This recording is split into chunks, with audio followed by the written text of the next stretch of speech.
This is what we were told: we must get bin Laden. That's what George Bush said. Oh, really?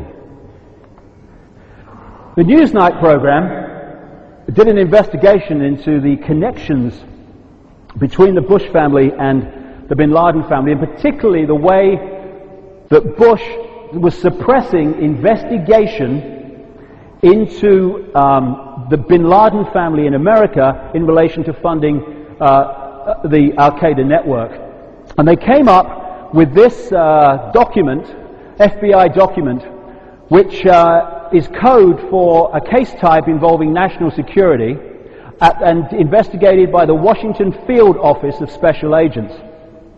The document was an investigation into Abdullah bin Laden, the treasurer of WAMI, which is a, quote, suspected terrorist organization, according to the State Department in America, and this document was given to the Newsnight program. Greg Palast, another journalist worth the name, working for Newsnight, said this on the investigation. I received a phone call from a high-placed member of a U.S. intelligence agency. He tells me that while there's always been constraints on investigating Saudis, under George Bush it's gotten much worse. After the elections, the agencies were told to back off investigating the bin Ladens and Saudi royals, and that angered agents. Now, since then, FBI agents have actually taken out lawsuits against the FBI. The guy called David Schipper's a lawyer out of Chicago that's working with this, because of the way they were stopped from investigating this whole area of research in the run-up to 9/11.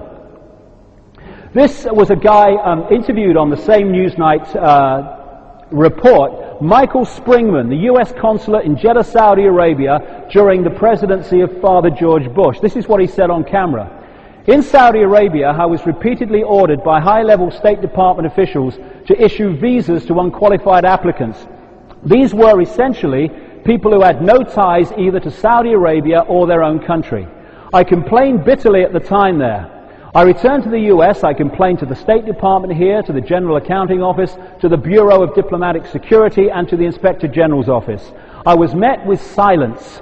What I was protesting was in reality an effort to bring recruits rounded up by Osama bin Laden to the U.S. for terrorist training by the CIA. They would then be returned to Afghanistan to fight against the then Soviets. The Al-Qaeda network was actually created by the CIA, and Osama bin Laden put in there to run it on their behalf.